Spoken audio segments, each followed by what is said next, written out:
우리 이달의 말씀 할까요? 하나님은 영이시니 예배하는 자가 영과 진리로 예배할지니라. 하나님은 영이시니 예배하는 자가 영과 진리로 예배할지니라. 요한복음 4장 24절 말씀. 요한복음 4장 24절 말씀. 우리의 기도하겠습니다. 성령 하나님, 예배의 주도권을 성령 하나님께 맡깁니다. 성령 하나님, 예배의 주도권을 성령 하나님께 맡깁니다. 우리가 영과 진리로 예배하게 하옵소서. 우리가 영과 진리로 예배하게 하옵소서. 예배 가운데 성령 충만하게 하옵소서. 우리가 예배 가운데 성령 충만하게 하옵소서. 예배 가운데 말씀 충만하게 하옵소서. 예배 가운데 말씀 충만하게 하옵소서. 예배 가운데 나의 몸도 생각도 인생도 고쳐 주옵소서. 예배 가운데 나의 몸도 생각도 인생도 고쳐 주옵소서. 예수님의 이름으로 기도합니다. 예수님의 이름으로 기도합니다. 하나님이 여러분의 기도 들으신 줄 믿습니다. 아멘. 아멘. 감사합니다. 오늘 요수아서 1장 1절에서 9절인데 제가 이렇게 시작했습니다. 이스라엘의 영적 및 정치적 지도자였던 모세가 세상을 떠납니다. 요수아는 모세의 보좌관으로 모세 곁에서 40년 동안 모세를 보좌했습니다. 이스라엘의 1인자 모세 곁에서 40년 동안 이스라엘의 2인자로 살았습니다. 하나님은 모세의 후계자로 요수아를 임명하셨습니다. 드디어 영원히 이스라엘의 2인자로 살 것 같았던 요수아가 40년 만에 이스라엘의 1인자가 됩니다. 그런데 요수아는 기뻐하기보다 두 가지 중압감에 시달립니다. 첫째, 200만에서 300만 명에 이르는 사람들을 영적 및 정치적으로 이끄는 지도자가 되는 것입니다. 둘째, 가나안 정복 전쟁을 수행하는 것입니다. 여호수아는 탈이집트한 이스라엘 사람들을 데리고 하나님이 이스라엘 백성에게 주시기로 약속한 땅 가나안을 차지해야 합니다. 이들은 군사훈련을 받지 않은 이스라엘 사람들은 군사훈련을 받지 않은 민간인들입니다. 가나안 지역에서 이미 오래전부터 정착해 살고 있던 강력한 7족속이 있습니다. 골리앗이 속한 블레셋 민족도 있습니다. 견고한 도성 여리고도 있습니다. 이러한 상황에서 하나님과 여호수아가 만납니다. 여호수아 1장은 이 만남을 기록한 성경입니다. 오늘의 성경 본문을 통하여 하나님께서 나에게 주시는 음성이 있기를 예수님 이름으로 축복합니다. 아멘. 여러분, 지금 요게 좀 살펴볼 게 뭐냐면, 여호수아가 모세가 세상을 떠나고 여호수아가 40년 동안 모세 밑에서 수발을 다 들었습니다. 근데 모세가 세상을 떠나면서 갑자기 지도자가 됐습니다. 갑자기.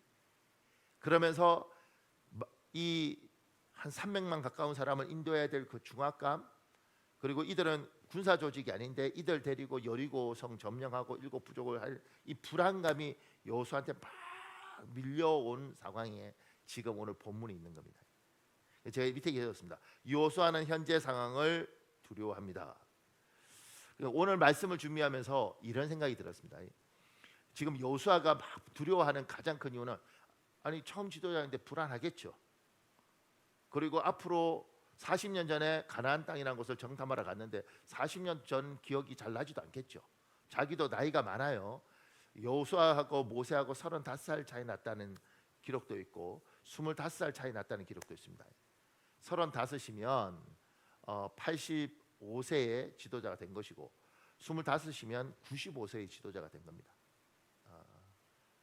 안 놀라시는 여러분을 보면서 확실히 우리 교회는 성경 지식이 많구나. 그러니까 85세 노인, 95세 노인이 정확히는 몰라요. 근데 그쯤 되는 사람이 지도자가 됐을 때 자기 몸도 힘들고 얼마나 어려울까 이런 생각이 들어요. 그런데 이제 지금 오늘 본문이 좀 하나님이 여호수아한테 강해라, 두려워하지 마라 이렇게 자꾸 이야기한다. 근데 왜냐하면 이 사람은 이렇게까지 불안할 사람인데 너무너무 불안한 거예요. 그러니까 정상적인 상태보다 과도하게 불안하면 영적으로 정상이 아닌 겁니다. 그러니까 여러분, 우리는 어둠의 영이 있다고 이야기하잖아요. 그 어둠의 영이 이렇게 엑소시스트나 이런 영화처럼 막 피 흘리고 막 이렇게 나타나면 오히려 좋겠는데, 그러지 않고 가룟 유다에게 생각을 집어넣는 것처럼 사단은 우리가 있으면 우리한테 자꾸 생각을 지었습니다. 그래서 왜 저렇게 생각하지? 왜 저러지? 이렇게 되는 사람들이 생각보다 많습니다. 그러니 하나님의 지금 여호수아가 이렇게 있는데 여호수아가 불안한 건 맞죠. 걱정을 할 수 있죠. 근데 걱정이 과도하게 이 사람이 이렇게까지 할 사람인데 너무너무 불안해하고 너무너무 힘들어하는 이 불안과 공포감에 있는 이건 정상적인 영적 상태가 아니라는 겁니다. 그러니까 제가 왜 오늘 이 본문을 보고 싶었냐면, 지금 이 대한민국에 대한 생각을 하게 되더라고요. 지금 대한민국 사람들 모두가 과도하게 불안합니다. 논리적으로 틀린 말은 아니에요. 목사님, 이 나라 지금 이렇게 가다가 이 대통령 5년 한동안 나라가 완전히 엉망이 될 것 같습니다. 이 나라 망하는 건가요? 틀린 말은 아니잖아요.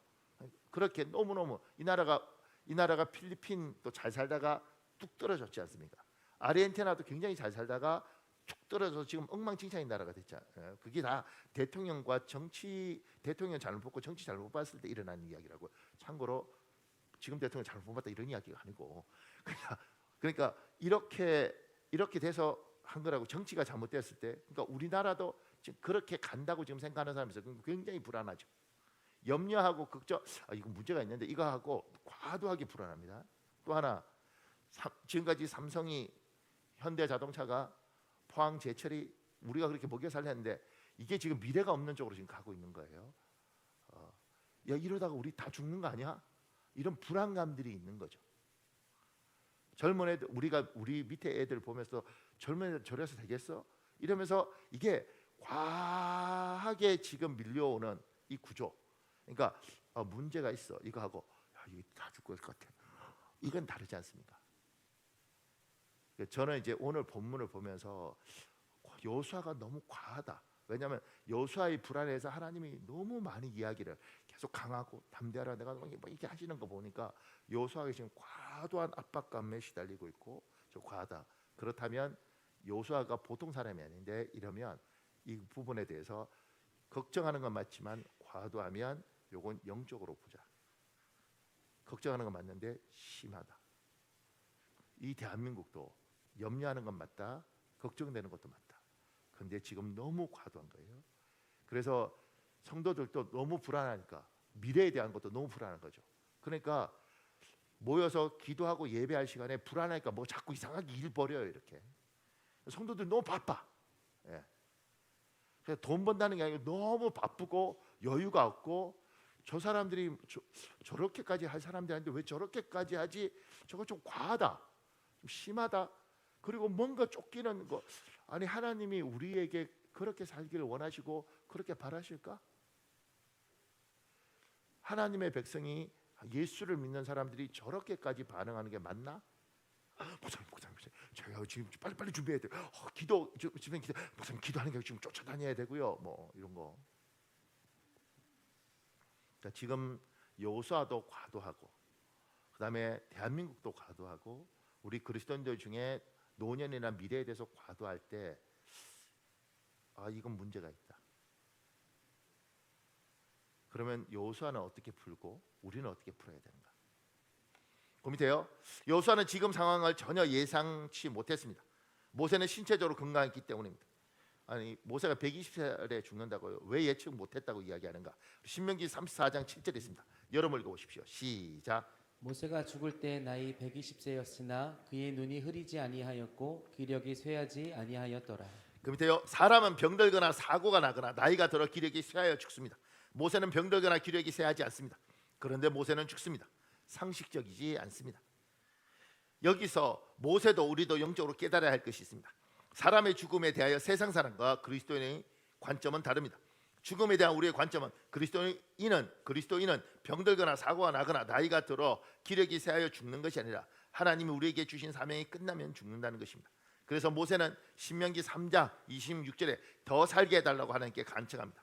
그러나 하나님은 너는 이 이상 더 바랄 것이 없다. 또다시 이런 일로 나에게 간청하지 말라고 하시며 모세의 간청을 거절합니다. 모세는 120살에 건강했지만 하나님이 모세에게 맡겨주신 이 땅에서 사명을 다했기 때문에 죽습니다. 보세요. 세상 사람들은 과학은 그거예요. 노화로 죽는 것. 근데 정확히 또 놀라운 게 있습니다. 노화로 죽는데 왜 노화가 와서 죽는지를 몰라요. 굉장히 똑똑한 말 하는데 저도 이제 열심히 공부하고 그다음에 이제 뭐 교수들이 오고 많이 만나 보면 제가 배운 게 있습니다. 야, 모르는 걸 모른다고 말하지 않고 저렇게 멋있게 포장하는 것도 능력이다. 멋있게 이야기합니다. 이를테면 동물의 회귀 본능. 물고기가 태어난 데서 다시 돌아와. 그거 있지 않습니까? 개울에 태어나서 바닷가서 막 돌다가 산란하게 해서 다시 쫙 올라가요. 그걸 보고 뭐라고 이야기하면 회귀 본능이라고 합니다. 그 우리는 동물의 회귀 본능이 있으래. 근데 이제 생물학자 물어보면 회귀 본능이 있는지 없는지 잘 모르고 그렇게 하는데 이름을 붙였대. 회귀 본능.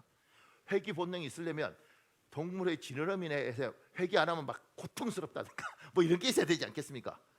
동물의 뇌, 물고기의 뇌에 회귀하도록 돼서 요 유전자는 회귀할 수밖에 없어 이렇게 돼야 되지 않겠습니까? 그거 다 없는 겁니다. 그냥 이야기하는 겁니다. 돌아오는데 설명을 할 수가 없어. 그래서 회귀 본능이 있다는 거예요.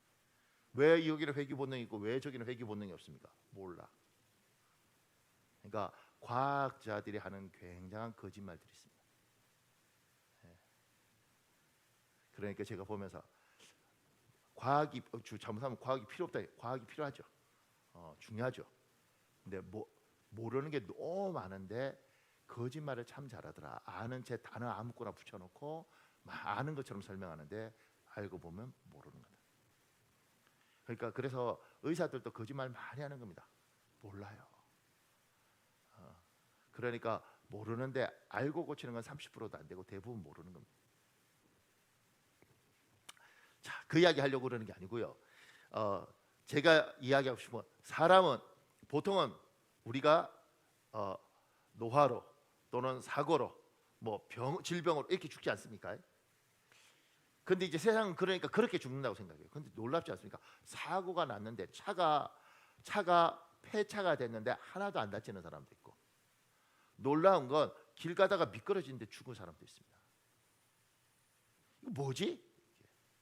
그러니 세상 사람들은 그렇게 죽는다고 이야기하지만 우리는 성경은 뭐라고 이야기하냐면 늙어서 죽는 거 아니다. 병들어서 죽는 거 아니다. 모세봐 기력이 세하지 않았잖아. 그런데 사명이 끝나면 그리스도는 하나님이 부르십니다. 우리들 중에 하나님 나 좀 데려가시면 안 돼요? 그래도 하나님 안 데려가는 사람이 있습니다. 하나님 나 더 살고 싶어요. 그래서 데려가는 사람이 있습니다. 좋아서 안 데려가고 미워서 데려가고 이런 게 아니고 사명이 끝나면 데려가고 사명이 안 끝나면 안 데려가시는 겁니다. 저분은 왜 저렇게 생명이 질기나 살아야 될 이유가 있는 것이고 저 귀한 사람이 어떻게 저렇게 빨리 갔나 떠나야 될 이유가 있는 겁니다. 아멘 안 하셔도 아멘입니다. 금이세요? 이런 관점에서 아프리카 선교사 데이비드 리빙스톤 관련 자료에서 리빙스톤이 한 말로 자주 사용되는 사명자는 그 사명이 다하기까지 죽지 않는다라는 구절은 그리스도인들에게 많은 공감을 받습니다. 이런 관점에서 영국의 유명한 전도자 조지 휘필드는 나는 녹슬어 없어지기보다는 닳아서 없어지기를 원한다는 말을 남깁니다. 그리스도인은 늙고 기력이 쇠하고 병들어서 없어지는 존재가 아니라 열심히 사명을 따라 살다가 하나님이 부르시면 천국으로 가는 존재입니다. 이 세상은 그리스도인에게 사명을 열심히 감당하는 곳이고 저 세상 천국은 그리스도인에게 사명을 열심히 감당했던 사람들이 행복한 쉼을 누리는 곳입니다. 세상 사람들은 어떤 관점이냐면 어쩌다가 태어나서 어쩌다가 살다가 어쩌다가 죽는 겁니다. 죽으면 끝. 그러니까 그들은 어떻게 되냐면 어쩌다가 태어나서 어쩌다가 사니까 요 살아있는 동안 내 몸이 고생 안 해야 돼요. 아껴야 돼. 그리고 만난 걸 먹어야 돼. 좋은 걸 봐야 돼 이렇게. 왜냐하면 어차피 어떻게 생겼는지 잘못 어떻게 생겼다가 죽으면 끝인 인생. 요 있는 동안 내 몸을 아껴서 어떻게든 보존해야 되고 어떻게든 만난 거 막 먹어봐야 되고 볼 걸 어떻게든 봐야지 그래야 인생 덜 억울하다고 생각하는 거예요. 그래서 세상 사람들은 억울한 겁니다. 왜냐하면 어떻게든 만난 걸 먹어야 되는데 100살 넘으면 네 맛인지 내 맛인지도 잘 모른답니다. 나도 안 돼서 모르겠어요. 아무리 만난 걸 먹어도 혀 감각이 사라져서 맛을 구별을 못하는 겁니다. 랍스터를 먹던 새우젓을 먹던 그게 그건 거죠. 목사님 그거 어떻게 아십니까? 다 또 이 나이에 어떻게 알겠어요? 그러니까 어르신들 이야기 들으니까 그러더라고. 그러니까 그때가 되니 좋은 걸 봐야 되는데 어차피 좋은 걸 봐도 눈이 뿌해서 잘 모르는 거예요. 기도 좋은 걸 되는데 그 나이가 되면 기도 많이 가셔서 그 뭘 들어도 그 소리가 그 소리인 겁니다. 그러니까 100살 넘으시면 정정한 어른들도 있지만 대부분 어른들은 그렇게 살아도 산 게 아니고 죽어도 죽은 게 아닌 것처럼 사시니까 이분들 인생이 결국은 불행한 겁니다. 제가요, 저보다 한 10살 많은 목사님한테 제가 이제 뭐 세미나도 가고 뭐 이런 일도 교회 일도 하고 뭐 이렇게 하다 보니까 제가 그러죠. 목사님, 제가 한 40대 이때는 막 이렇게 해도 잘 버텼는데 요새는 뭐 하면 좀 힘들어요. 몸도 힘들고. 그럼 한 10살 많은 이 선배가 목사님 할렐루야 그래도 힘내셔야지 이러지 않고 이러더라고. 앞으로 더 힘들어질 거예요.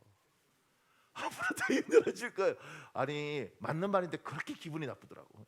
그러니까 이제 여러분과 제가 이 땅에서 오직 세상 사람들은 그래서 인생이 다 서글프고 불쌍한 겁니다.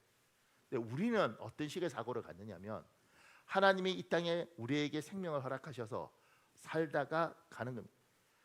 쉼은 저기서 쉬는 겁니다. 천국에서 쉬는 것이고 이 땅은 사명을 따라서 정말 열심히 살고 부지런히 사는 겁니다. 사명을 따라. 그래서 우리는 만난 거 먹으면서 사람 만난 거 먹으니까 행복하죠. 근데 거기에서 행복을 찾는 존재가 아니고 그걸 더 맛있는 거 먹기 위해서 누가 그러더라. 동태 대가 뭐 이때 이 추운 날은 동태 뭐 국 이런 거 맛있는 거 없죠. 그러니까 동태찌개 이런 거 먹기 위해서 동태 대가리 하나를 먹기 위해서 추운 데서 1시간을 떨고 뭐 서 있다네요. 그렇게 우리는 사는 존재가 아니고 우리는 하나님이 우리에게 맡긴 사명, 각자의 사명이 다 다르죠. 그 사명을 따라 살고 그것들 속에서 행복을 누리고 감격을 누리고 그러다가 저 천국에서 쉬는 거죠. 요게 이해 갔으면 아멘. 설교를 들으면서 뭐 일 시키려나 그러지 마세요. 안 시켜. 근데 사고 자체가 우리하고 사람은요 여기에 뭐가 들었냐에 따라서 달라요. 컴퓨터 하는 분들은 알잖아요. 그러니까 애플 쪽 컴퓨터하고 그다음에 마이크로소프트 컴퓨터는 달라요. 똑같아 보이지만 시스템 자체가 다르잖아요. 그러니까 세상 사람 우리가 똑같은 사람이지만 저들의 사고방식하고 우리의 사고방식은 굉장히 다른데 세상 사람들의 사고방식대로 우리가 살면 안 된다고요. 성경은 그렇게 요구하잖아요. 세상 사람들은 한 번 태어난 인생 만난 거 먹고 좋은 거 듣고 좋은 거 보다가 죽는 거예요. 그거 하나면 너무너무 억울한 거고. 그러니까 그걸 어떻게든 하려고 그러고 어떻게든 그걸 위해서 더 살려고 그러고 그러니까 그들은 불행할 수밖에 없습니다.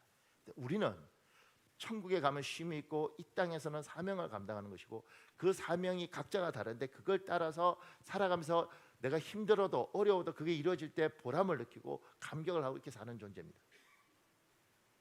그래서 우리는 녹슬어 없어지기보다는 달아 없어지는 존재가 되기를 원하는 것이죠. 그래서 사명이 있기 때문에 사명을 감당하기 전에는 우리는 죽을 수도 없고 죽지도 않는다고 이야기하는 겁니다. 질문을 이렇게 말하죠. 그러면 당신의 사명은 무엇인가? 밑에 이런 글 있어요. 보세요. 2008년 여름 어느 날 주님은 미천한 나에게 손을 내미셨고 가슴으로 안아주셨다. 나는 1991년 동아일보 신춘 문예의 희곡으로 등단했다. 오박산의 사람들, LA 아리랑, 슈퍼차 부부 등을 집필했다. 또한 장나라 주연의 오 해피데이란 영화를 연출한 작가 겸 감독으로 뮤지컬 사랑은 비를 타고의 연출자로 남부러울 것 없는 생활을 했다. 희곡 연구를 위해서 수많은 무당과 어울렸다. 민속학이란 미형 아래 그들의 무속을 예술적으로 포장하는 일에 매료되었다. 무속은 우리의 것이고 우리의 고유 문화이므로 이러한 것들을 예술로 승화시켜 전 세계에 알려야 한다고 생각했다. 주님이 나를 찾아주시기 전까지 나는 그들의 노예였다. 만신들의 홍보 대사였다. 수많은 방송국 피디들과 작가들에게 무속인을 소개시켰다. 백두산과 태백산, 계룡산 등의 굿당과 헤아릴 수 없는 사찰 등을 전전했다. 미신을 숭배했고 인간 문화재를 만드는 일에 보람을 느끼고 있었다. 그러던 중 2007년 봄 한 무속인이 드라마 및 영화제 작사의 설립 자금을 지원해주고 투자자를 소개시켜줘 본격적으로 주님을 대적하게 됐다. 나는 일과는 그리스도인을 핍박하는 것이었다. 나아가 기독교인들의 작은 실수를 전체의 실수처럼 매도하는데도 앞장섰다. 하지만 그렇게 수많은 무당이 나의 성공을 기원하는 기도와 구슬을 해줘도 소용이 없었다. 소중한 집과 재산 등 모든 것을 다 잃고 말았다. 하루하루는 초조했고 영혼은 메말라갔다. 그런데 신기하게도 2007년 가을부터 2008년 봄까지 만나는 사람마다 예수 이야기요 하나님 이야기로 나에게 교회 나갈 것을 권했다. 개그 우먼이자 뮤지컬 제작자인 석일자 씨는 울면서 나에게 성경을 선물했다. 하지만 나는 돌아서자마자 쓰레기통에 버렸다. 난 끝까지 귀신을 믿었다. 세상적인 논리와 지식으로 무장한 채 주님을 증거하는 목사들을 박살내는 일에 쾌감을 느꼈다. 일부 부도덕한 사례들을 증거로 이기적인 기독교인을 저주했다. 활동사진의 조선목 대표가 예수를 믿으라고 권면했을 때도 형이나 잘 믿고 잘 살라고 선소리쳤다. 이런 죄인 중에 죄인을 주님은 포기하지 않으셨다. 내 사무실 근처의 성형외과 부원장인 권영미 집사가 매일 나를 볼 때마다 하나님을 증거했다. 하루는 귀한 손님들이 날 위해 기도를 해주시러 경기도 신갈에서 오셨다면서 커피숍에서 차나 한잔 하자고 했다. 당시 강도사였던 전지훈 목사님과 그 사모님은 내가 내민 명함을 보고 명함에 예수님 얼굴이 그려져 있다고 하는 것이었다. 순간 나는 이것들이 쇼를 하네 하며 콧방귀를 뀌었다. 참 지겨운 예수쟁이들이라는 생각이 들었다. 그런데 두 분의 인도로 기도하는 중 묘한 체험을 했다. 중학교 2학년 때까지 서울 약수동에 있는 신일교에 다녔던 까까머리 중학생이던 내 모습과 함께 음성이 들려오는 게 아닌가. 사랑하는 아들아, 내가 너를 용서하였다. 그리고는 피투성이 되신 주님께서 나를 꼭 안아주시는 장면이 환상처럼 지나쳤고 내 입이 하마 입처럼 턱이 빠질 정도로 벌어지며 눈물로 회개하는 일이 벌어졌다. 난 그날 구원받았으며 주님의 나라와 의를 구하는 사명을 받았다. 하지만 시련은 아직 끝나지 않았다. 드라마 제작 사업체가 부도가 났으며 집은 경매 처리되고 온 가족이 살 집이 없게 되었고 고소와 고발이 이어졌다. 하루아침에 세상 어디에도 의지할 곳이 없게 됐다. 화려했던 명예는 다 날아가고 사기꾼이라는 오명만 남았다. 하지만 주님은 나를 버리지 않으셨다. 위기 때마다 사람을 보내주셨다. 주님은 나의 피난처였으며 공인을 향한 내 기도에는 언제나 응답을 해주셨다. 세상적으로 고통받는 내 모습을 보고 불교 신자였던 아내가 주님을 영접하게 됐다. 결국은 온 가족이 가족 복음화를 이루게 해주시는 기적을 행하셨다. 보세요. 이분이 하나님을 만났을 때 이렇게 되어 있습니다. 난 그날 구원받았으며 주님의 나라와 의를 구하는 사명을 받았다. 그리고 이제 청소년 집회고 뭐고 이분은 부르면 거기 가셔서 그 하나님 믿는 것에 대한 간증들을 하십니다. 자기가 그게 사명이라고 생각하는 겁니다. 성경적인 인물은 다 사명이 있었습니다. 보세요. 아브라함 같은 경우에는 하나님 아브라함을 부르실 때 그냥 잘 먹고 잘 살다가 죽어 이러지 않고 얘야 너로 내가 큰 적을 주고 너희가 복의 근원이 되고 그래서 복이 너를 통해서 흘러가고 그리고 네가 믿음의 조상 많은 믿음의 시작이 너로부터 할 거다. 하나님은 아브라함을 그걸 위해서 부르셨습니다. 모세는 얘야 내가 너를 통해서 이스라엘 백성들이 이집트에서 노예 생활하는데 430만에 그들을 끌고 나오도록 할 거다. 이게 그의 사명이었습니다. 하나님은 사람을 그냥 부르는 것이 아니라 사명을 따라 부르고 사명을 따라서 하는 거죠. 그러니까 여러분과 제가 착각하면 안 되는 게 우리 모두에게 사명이 있습니다. 그런데 대단한 사명을 생각하니까 나 같은 게 뭐 이렇게 질문하게 되는 겁니다. 그리고 항상 교회만 생각하니까 그렇게 되는 겁니다. 저는 목사니까 교회가 사명이죠. 그리고 여러분 중에서도 교회에 해야 될 일도 있겠죠. 그런데 각자의 사명은 하나님께 자기가 받는 겁니다.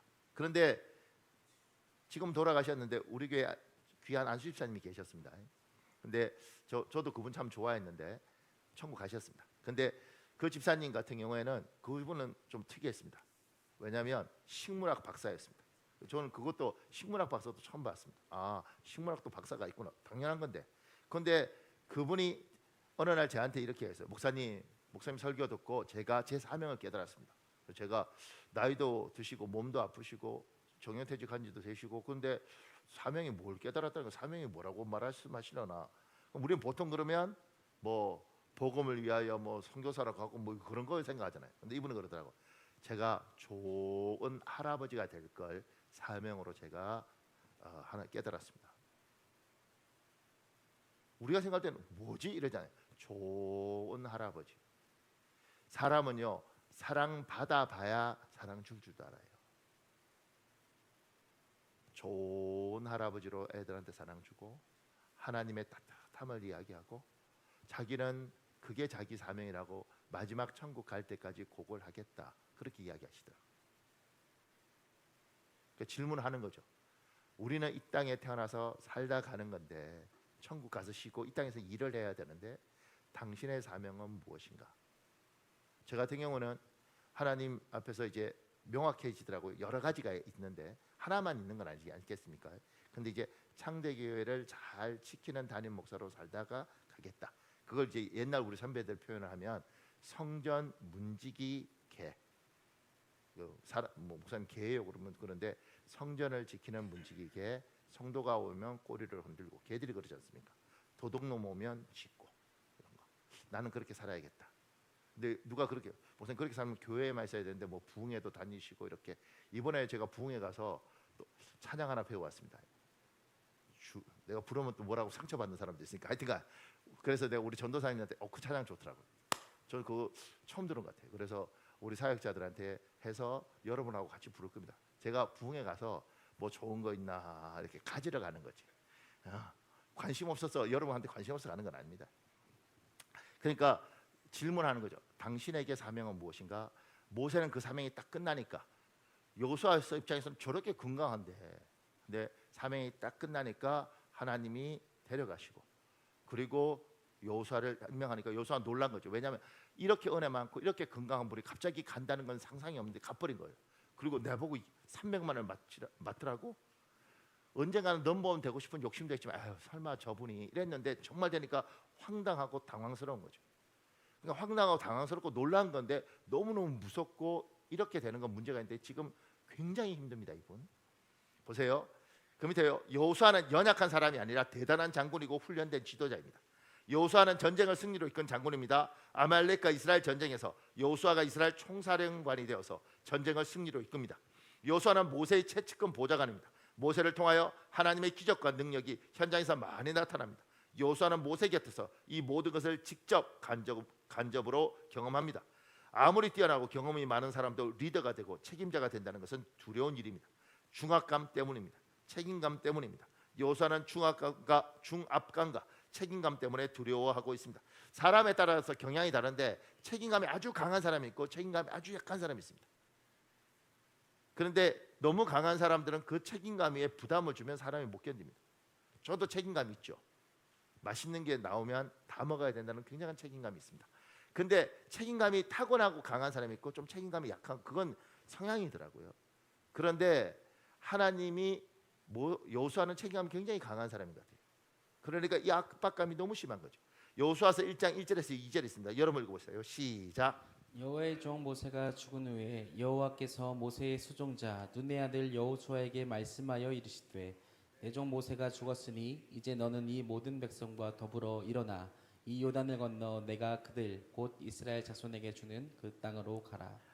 여기서 여호수아도 우리도 영적으로 깨달아야 할 것이 있습니다. 첫째, 여호수아를 모세의 후계자로 삼은 것은 모세가 아니라 하나님입니다. 민수기 27장 18절 19절에 여호와께서 모세에게 말씀하셨다. 너는 영력 있는 눈의 아들 여호수아를 데려다가 안수한 다음 그를 내 후계자로 임명하여라. 하나님이 여호수아를 리더로 세우셨으니 하나님이 여호수아를 책임지십니다. 하나님은 여호수아를 더 잘 아십니다. 그런 하나님이 여호수아를 지도자로 선택하신 것입니다. 다 이유가 있습니다. 둘째, 하나님의 일은 하나님이 책임지십니다. 책임은 하나님의 몫입니다. 지금 여호수아가 책임지려고 합니다. 그래서 문제가 됩니다. 여호수아는 여호수아 일만 하면 됩니다. 그러면 하나님은 하나님의 일을 하십니다. 여호수아를 하나님이 임명했잖아요. 그건 모세가 선택한 게 아니라 하나님이 선택하셨습니다. 그러면 여호수아는 자기가 할 수 있는 일만 하면 됩니다. 못하는 건 못하는 겁니다. 리더니까 다 그러지 않는 겁니다. 내가 할 수 있는 일을 하고 나머지는 하나님 앞에 맡기고 비워두는 겁니다. 근데 지금 우리 사회는 이게 용납이 안 돼요. 제가 이제 제 모교에서 부목사 할 때 이제 중고등부 수련회가 있는 거예요. 그래서 선생님들하고 이렇게 같이 회의해서 짜는데 이렇게 다 짰는데 그 둘째 날 뭐 2시부터인가 밥 먹고 난 이후에 한 2시간 반 정도 이게 뭐 이렇게 뭘 해야 될지 이렇게 공간이 비어 있는 거예요. 근데 이상하게 제 마음에 그냥 굳이 억지로 안 채웠으면 좋겠다는 생각이 들더라고요. 근데 뭐하든지 짜서 채울 수 있잖아요. 그냥 비워두자.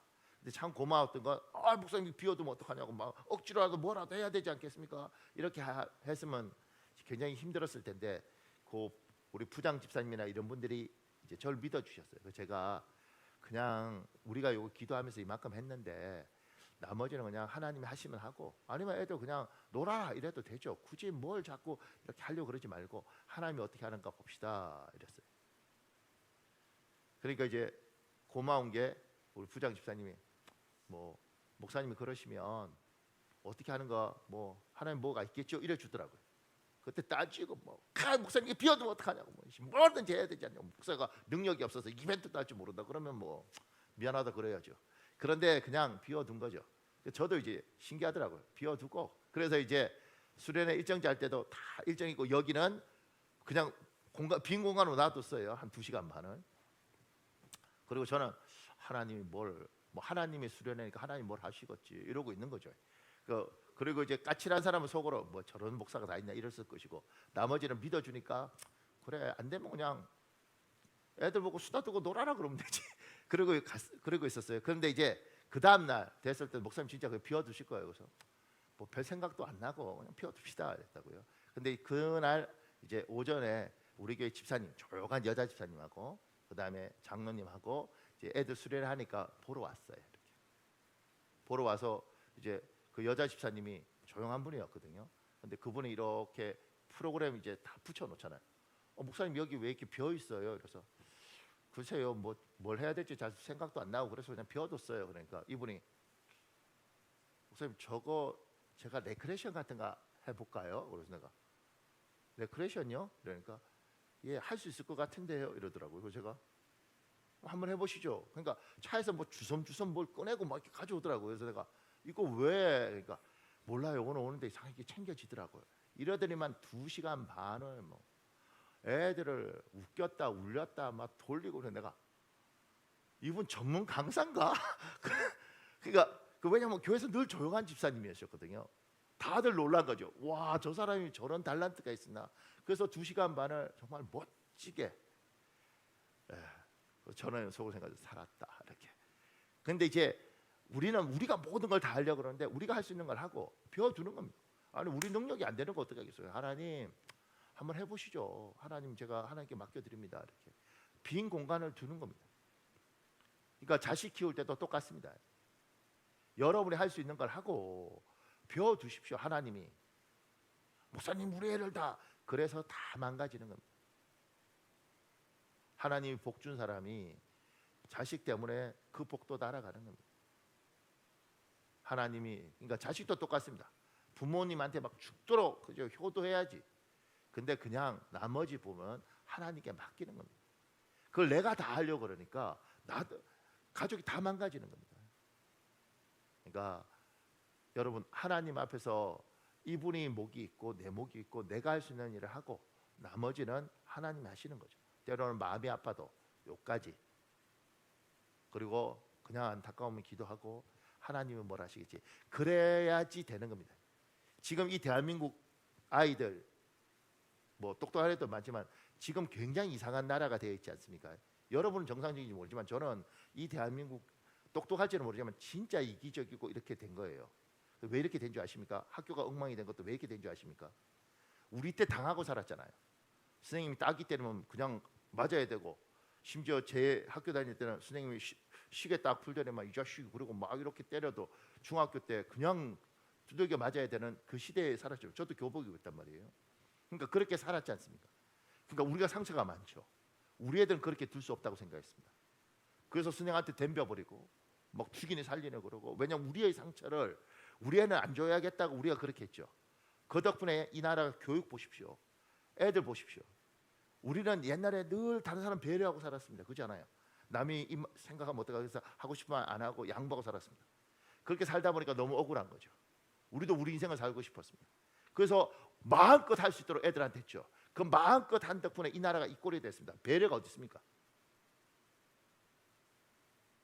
그러니 우리가 할 수 있는 일을 하고 여기는 여기가 하도록 냅둬야 되는데 사랑이라는 일 하면 막 이렇게 하면서 이 나라도 지금 어디로 가는지 모르는 쪽으로 가고 있잖아요. 그러니까 여러분과 제가 저는 이 교회도 하나님 거잖아요. 내가 할 수 있는 일을 하고 나머지는 하나님께 맡기는 겁니다.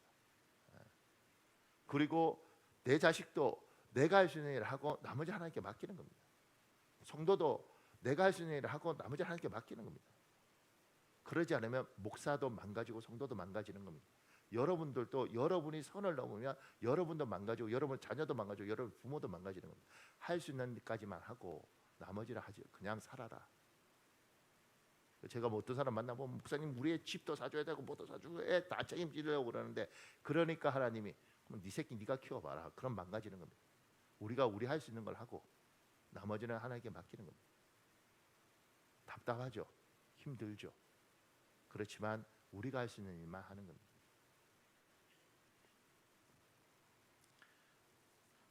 아무도 아멘을 안 하는데 이게 맞아요. 하나님의 법칙을 배우고 하나님의 법칙을 따라 살아야 됩니다. 아멘. 나 이번 한 주간 부흥회 갔다 왔습니다. 놀라운 건 기도원의 산에 있는데 둘째 날은 비가 옥수같이 쏟아져서 올라올 사람도 못 올라오고, 그 다음에 셋째 날은 눈이 해서 기도원 위로 오가도도 못하고 되고, 내가 부흥회 가서 그런데 그 사람들 몇 명 없어도 그 사람들 아멘이 이거보다 큰 거 아셔요? 자, 그 밑에 보십시다. 현재 상황을 두려워하는 요수아에게 하나님이 어떻게 하시는지 살펴보는 것이 중요합니다. 하나님이 어떤 분인 줄 알게 됩니다. 그리스도인 특히 영적 리더들이 어떻게 두려운 상황을 이겨내는지 배울 수 있습니다. 요수아 지금 굉장히 두려워하잖아요. 어떻게 이겨내는가? 그 밑에요. 하나님은 두려움에 떠는 요수아를 찾아갑니다. 여러분과 제가 믿는 창조주 하나님은 사람을 긍휼히 여기시는 분입니다. 그래서 약하고 힘들고 아프고 외로운 사람을 찾아가십니다. 우리 요한계시록 3장 20절 있습니다. 여러분 읽어볼래요? 시작. 볼지어다 내가 문 밖에 서서 두드리노니 누구든지 내 음성을 듣고 문을 열면 내가 그에게로 들어가 그와 더불어 먹고 그는 나와 더불어 먹으리라. 여러분, 요수아가 두려움에 떨잖아요. 근데 우리 하나님은 어떤 하나님이냐면 약하고 불쌍하고 연약하면 긍휼이 많으시니까 하나님이 그를 찾아가요. 그러니까 여러분과 제가 불안에 떨면 잊지 말아야 될 건, 하나님이 그렇게 불안에 떠는 자기 백성, 심지어 하나님을 믿지 않아도 하나님이 자기 백성을 삼을 백성은 옆에 찾아가시는 겁니다. 그러면 기대하셔야 되는 거죠. 내가 너무너무 힘들 때 주님이 내 곁에 계시겠구나. 아멘. 믿으십시오. 그러니까 하나님의 백성들이 하나님 나중에 만났을 때 가장 놀라는 게 뭐냐면, 하나님 저 너무 외로웠어요. 그때 주님이 그때 내가 네 옆에 있었다. 몰랐니? 이렇게 하시는 경우가 많습니다. 그래서 이제 내적 치유라는 게 있는데, 그걸 상처 많은 사람들이 같이 기도하다가 자기는 너무 외롭고 소름 받을 때 혼자라고 생각했는데 하나님이 깨닫게 하고 보여주시면 그때 주님이 그걸 보고 계셨구나, 이걸 알게 돼요. 그래서 전에 어떤 사람하고 이렇게 기도할 때 그 오빠인가가 여동생인데 막 어렸을 때 막 발로 밟고 막 이렇게 할 때, 그때 이 여자 집사가 애기 여자 집사가 이제 그런 간증이 있는 거죠. 하나님, 나 그렇게 오빠한테 맞고 그럴 때 왜 하나님 나 홀로 두셨어요? 이제 하나님 보여주는 거죠. 얘야, 그 곁에 내가 있었다. 그럼 이제 질문하게 돼. 그럼 왜 안 말리셨어요? 얘야, 그걸 통해서 네가 날 찾은 거 아니냐? 그 어렵고 고통 속에서 네가 살기 위해서 내한테 온 거 아니냐? 그거 없었으면 네가 날 안 찾았지 않냐? 가슴이 아프지만 내가 다 보고 기다린 거다. 더 좋은 걸 주려고. 저희 큰애 어렸을 때 놀이터에서 막 놀 때요, 제가 멀리서 이렇게 지켜봅니다. 이렇게. 왜냐하면 아빠가 옆에서 놀아준다고 이렇게 하면 애가 자생력이 별로 없으니까 멀리서 이렇게 너무 위험한 거 가나 안 가나 이렇게 보면서 제가 이렇게 있습니다.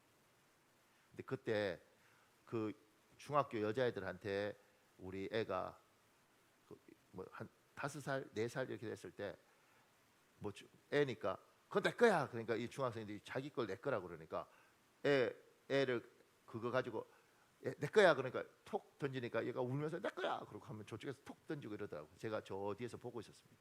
성질 같아서는 가서 걔들 머리들 다 뽑고 싶죠. 근데 제가 이렇게 봤던 건 뭐냐면, 울어야지 저게. 그리고 어려도 내가 못 가르치니까 저 고생하면서 배워야지. 하나님이 그런 겁니다. 다 보고 있습니다. 진짜 아니면 개입하시지만 고생해야지, 배워야지. 그래야 어른이 되지. 다 보호해주면 애가 됩니다. 지금 이 대한민국 우리가 애들을 그렇게 키웠지 않습니까? 그 밑에요.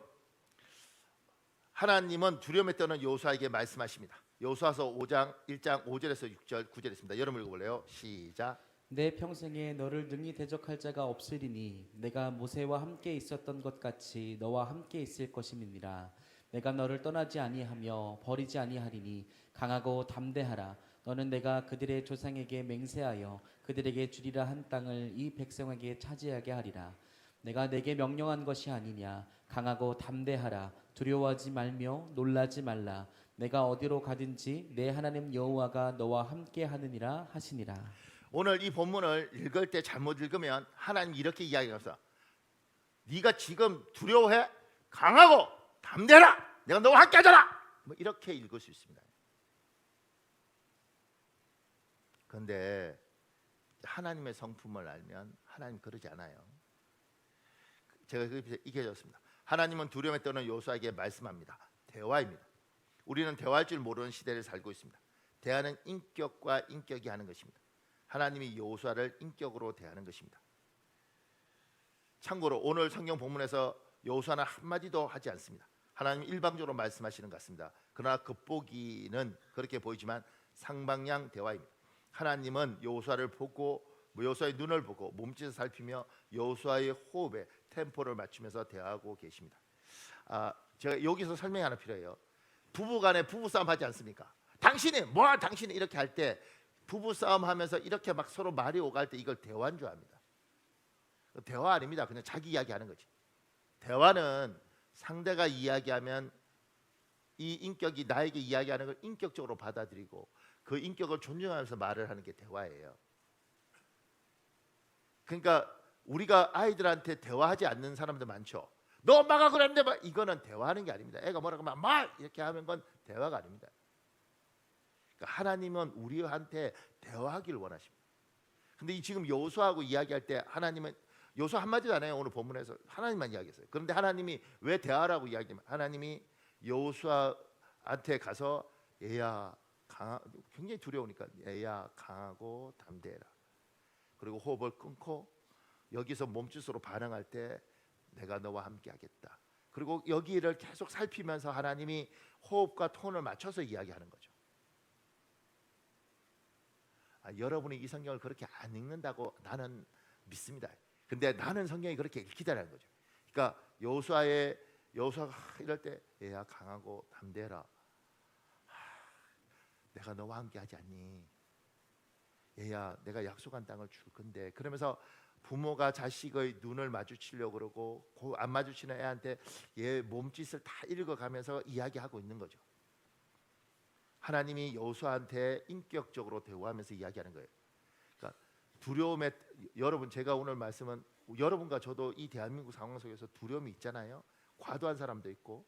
근데 그런 우리에게 하나님이 여호수아를 찾아오셨던 것처럼 하나님이 우리도 찾아오신다는 거예요. 두 번째, 그 하나님이 우리에게도 대화하시는 겁니다. 이야기하려고 그러시는 겁니다. 여러분이 듣겠다 그러면 그 하나님 음성이 들리는 겁니다. 지금 제가 하는 이 속에서도 하나님이 여러분에게 누군가는 저를 통해서 하나님 말씀하시고 누군가는 그 사람이 기도할 때 말씀하시고 누군가는 찬송할 때 이야기하시는 거죠. 제가 그 밑에요. 하나님은 두려움에 떠는 여호수아에게 세 가지 내용을 말씀합니다. 첫째, 여호수아가 할 일입니다. 강하고 담대하라. 둘째, 하나님이 하실 일입니다. 너와 함께 하리라. 셋째, 미래와 앞날에 대한 것입니다. 영토가 되리라. 그 밑에요. 목사님 우리 요거 다 하고 찬송합시다. 여기서 여호수아도 우리도 영적으로 깨달아야 할 것이 있습니다. 첫째, 하나님은 여호수아에게 당장 급한 전쟁 물자나 무기도 강력한 용병 부대도 주시지 않습니다. 하나님은 다만 말씀합니다. 하나님 그냥 말씀만 하는 거예요. 얘야 두렵지? 지금 곧 내가 원정군을 보낼 테니까 여기 와 있다. 봐봐. 내가 전차를 줄게. 이러지 않아요. 이야기만 하세요. 세상 사람들 눈에는 황당합니다. 현실 세계에 실체 없는 공허한 소리뿐이기 때문입니다. 둘째, 하나님이 여호수아에게 하신 말씀을 여호수아가 공허한 소리로 흘려 들으면 안 됩니다. 여호수아가 하나님이 하신 말씀을 귀로 듣고 마음에 담고 인생에서 붙잡고 살면 이것이 믿음입니다. 예수님은 너희 믿음대로 되라고 명령합니다. 그리스도는 믿음으로 삽니다. 그리고 그 믿음대로 됩니다. 셋째, 하나님은 말씀으로 세상을 창조합니다. 하나님이 말씀하시면 세상은 창조주 하나님의 말씀대로 됩니다. 자 보세요. 요거 설명이 좀 필요한데 이게 무슨 말이냐면 불안에 떨잖아요. 여호수아한테 하나님이 가서 말만 하십니다. 대화하시면서 하나님의 뜻을 여호수아에게 이해할 수 있도록 인격적으로 대화하십니다. 그런데 그거 대화가 뭐냐면 강하고 담대하라 내가 너와 함께하지 않냐. 그리고 저 땅이 너의 미래에 내가 주겠다고 약속한다. 저 땅은 내가 너에게 준다고 이야기한 땅이 아니냐. 얘야 내가 너와 계속 떠나지 않고 계속 있을 거다. 이런 이야기를 계속해요. 근데 우리 하나님의 말씀은 여러분 빛이 있으라 그럼 빛이 있잖아요. 그런 것처럼 하나님의 말씀이 나가면 그 말씀은 이 땅에서 열매를 맺는다고 실체를. 그러니까 하나님이 약속하신 걸 선포하셨고 여호수아에게 말씀하실 때 여호수아가 그걸 듣고 좋은 말이네. 또 하나님이 애야 힘들지 아유 위로가 되네. 이게 아니고 이 말을 다 듣고 그걸 여기에서 듣고 마는 게 아니라 이걸 믿음으로 아멘으로 받으면 하나님이 빛이 있으란 빛이 있었던 것처럼 얘야 강하고 담대하라. 그리고 그 말씀을 아멘으로 받으면서 하나님 내가 강하고 담대할 줄 믿습니다. 하나님 주께서 나와 함께 계실 줄 믿습니다. 주님이 저 땅을 나에게 준 줄 믿습니다. 요걸 믿음으로 받고 요걸 머리에 있는 게 아니라 요걸 듣고 주님이 명령하시는 게 이루어질 테니까 요걸 가지고 사는 겁니다. 요게 믿음으로 사는 겁니다. 하나님의 사람들은 믿음의 말씀을 붙들고 현실이 어떻든 간에 두려움이 밀려와도 요 믿음을 가지고 사는 겁니다. 자, 이 세상이 하는 말은 일리가 있어요. 이 세상에 하는 말은 나름대로 논리가 있어요. 그 논리대로 가지도 않습니다. 그러니 나는 세상은 논리로 가고 나는 믿음으로 가는 겁니다. 근데 믿어져요. 아 하나님이 날 지켜주실 거라고 믿어지고 하나님이 날 책임지실 거라고 믿어지고 상황은 자꾸 불안하고 염려가 되고 막 나도 모르게 손톱을 물어뜯게 하지만 하나님이 나에게 주신 그 믿음을 내가 아멘으로 받고 그 믿음이 내 정말 믿음이 되면 하나님이 하시면 하시지 않습니까? 그 믿음을 가지고 사는 겁니다. 지금 이 대한민국에 불안이 막 올 때 여러분에게 여호수아에게 불안이 올 때 하나님은 말씀만 하셨고 여호수아는 요 말씀을 받아요. 그리고 10절부터 뭐라 그런지 아세요? 이스라엘 사람들 집합시키고 요단강 건너갈 준비하라 그러고 사람들을 독려해요. 왜냐하면 이 사람은 이제 이걸 믿음으로 받고 그 믿음대로 사는 겁니다. 불안을 떨쳐버리고 현실에 대한 계산을 생각하지 않고 하나님 주신 믿음을 가지고 사는 겁니다. 여러분과 제가 이 땅을 사는 원리, 지금 이 불안한 대한민국에서 여러분과 내가 사는 원리, 논리로 받으면 논리로 하면 여러분과 나는 다 죽게 돼 있습니다. 불안해서 살 수가 없습니다. 내 노후를 위하여 나는 지금도 죽도록 뛰는 겁니다. 내일 살아있다는 보장이 하나도 없는데도 불구하고 우리는 너무너무 스트레스 받으면서 기도할 시간도 없고 예배할 시간도 없이 마음은 다 딴 데 가 있으면서 사는 겁니다. 하나님 이야기하시는 거죠. 너 내일 살아있다는 보장 없다. 노후 준비 때문에 너 그렇게 예배 안 하고 뛰어다니지. 네가 살아있다는 보장 없다. 이 미끄러운 길에 죽은 사람이 한둘인 줄 아냐? 내야 네가 지금까지 믿음으로 살아왔으면 얼마나 힘들 때 기도하고 은혜 받고 하나님 살려주실 줄 믿습니다. 그리고 그 말도 안 되는 상황을 통과해서 이것까지 왔지 않냐? 그리고 지금도 말도 안 되는 상황을 믿음으로 통과하고 있지 않냐? 그러면 믿음으로 살아라. 내가 하는 그 말을 붙들고 너희 믿음대로 되라고 했으니까 그 말씀을 붙들고 논리로 살지 말고 믿음으로 살아라. 하나님이 그렇게 이야기하는 겁니다. 아멘. 지금 여호수아의 원리가 똑같아요. 여호수아는 하나님이 놀라운 역사를 봤는데 어느 순간인가 너무 불안해했고 너무 부들부들 떨고 그리고 저는 이렇게 생각합니다. 손톱 물어 뜯으면서 혼자 끙끙 앓으면서 나 어떻게 하나님 이렇게 왔을 때 그때 하나님이 여호수아를 보면서 저거 정상 아니다. 저럴 사람이 아닌데 저 뭐에 몰려서 저렇게 저건 영적이고 속고 있는 거예요. 내가 쟤를 도와줘야 되는데 저렇게 힘들면 내가 찾아가야지. 두 번째 찾아가서 내가 저에게 대화해야지.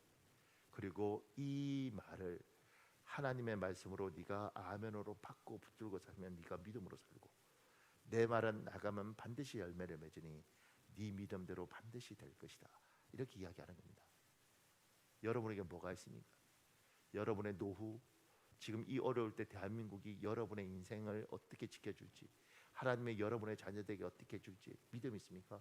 그럼 그 믿음을 가지고 여러분이 하는 일만 하면 나머지는 하나님이 하시는 겁니다. 내가 책임지려고 하는 상황 나도 망가지는 겁니다. 사랑하는 이상 찬송하고 기도할 텐데요. 여러분에게 두려움이 작게 있는 사람도 있고 크게 있는 사람도 있을 텐데 두려움을 이기십시오. 하나님, 과도한 두려움이 나를 지금 몰아치고 있습니다. 내가 예배조차도 사실 제대로 드리는 게 아니고 몸만 앉아 있습니다. 뭔가 하지 않으면 안 될 것 같고, 그리고 지금 대한민국 상황이 너무너무 불안하고 내 아이를 봐도 하나님 내가 저거 어떡하나 이런 생각밖에 없습니다. 근데 주님이 그러시죠. 너에게 믿음이 어디 있냐? 네가 지금까지 믿음으로 이만큼 살아왔는데 지금까지 믿음으로 살아온 네가 지금 믿음 없는 이상한 이야기를 하고 있다. 논리로 보면 네가 이만큼 살아왔겠냐? 얘야, 두려움을 이겨라. 그리고 믿음을 회복해라. 말씀을 붙들어라. 그리고 그 말씀 가지고 믿음으로 살아라. 이 시간에 찬송하고 기도하겠습니다.